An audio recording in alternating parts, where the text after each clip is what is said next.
Back for part two. Operation Overlord was another operation that led up to, well, essentially was the same day as D-Day.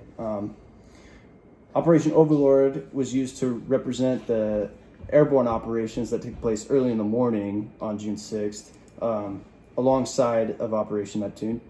The Allies used upwards of 1,200 planes to conduct this airborne assault. That's a whole lot of soldiers jumping in the air. I'd be scared if I were the Germans. Operation Neptune, often referred to as D-Day, Operation Overlord and Neptune both, represents the largest seaborne invasion in history, and they used the Allies used over 4,999 amphibious vessels to carry troops onto the shores of Normandy. The outcome of the battle. As a result of lack of planning from the Axis, the Allies won the battle, and lack of intel as well. The Allies eventually reached their goal of staving off the German forces and pushing them inland, but it took place after Operation Neptune. As I was stating earlier, their goal was to finish Operation Neptune that day, but it took a little longer than they anticipated, but it still panned out. D-Day gave the Allies a massive advantage to be able to use the beaches on the European continent as resupply points.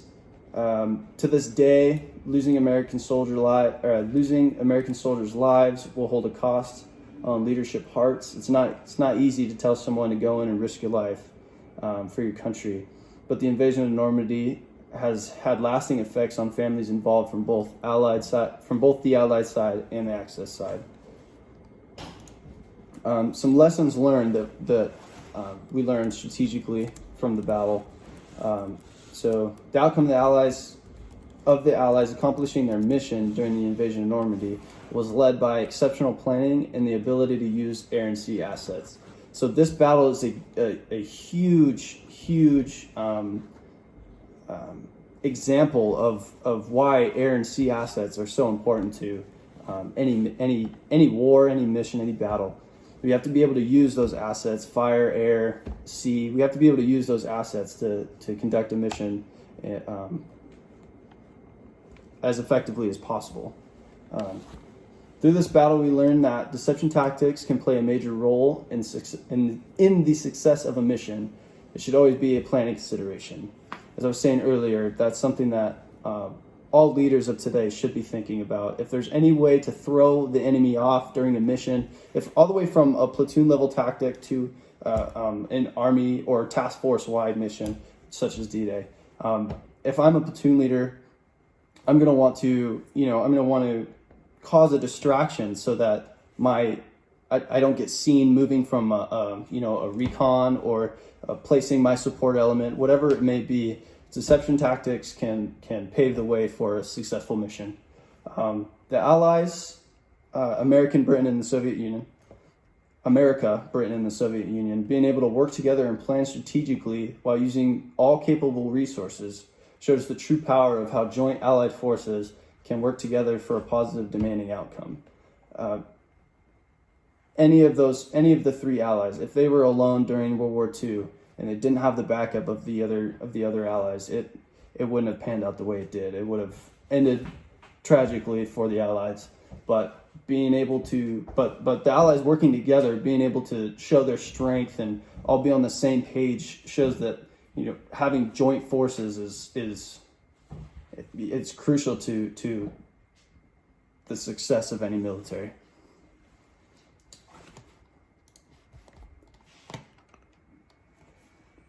All right. Closing? Yeah, do that. So that's not okay. So in closing, I think the main points that Mr. Bridges touched on through lessons learned. In addition, the one thing that stuck out to me in my continued readings on this is that the Allies showed an increasing degree of adaptability when it came down to it, especially on the Allied side. Like I mentioned before, communications for the Allies were not very stable, and so it forced a lot of junior leaders to make decisions on the fly and adapt in order to actually complete their objectives based on any number of circumstances that may have disadvantaged them. Ranging from airborne forces who were simply dropped all over the place, landing 30 or 40 miles from their objectives that they had to complete before the day started on June 6th, or the Army Rangers who climbed Point du Hoc to destroy the artillery, but once they actually reached the top realized that the artillery guns that they had been sent to destroy weren't there, and had to adapt by sending out small patrols that found the artillery guns some distance away before finally closing with and destroying them. The sheer level of adaptability that the Allies showed really stuck out to me in completing their objectives, especially with not a lot of insight from higher and being able to solve problems on their own.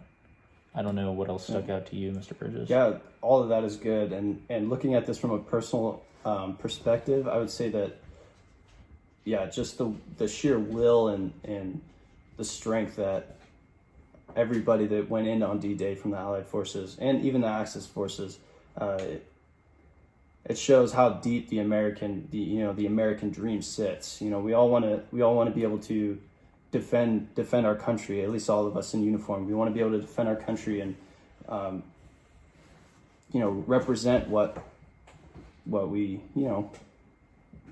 just defend our country. Thanks for listening to the presentation. If you have any questions, feel free to email me or Mr. Foster, or call us, whatever it may be. Or talk to us tomorrow. Thanks. Thank you, sir.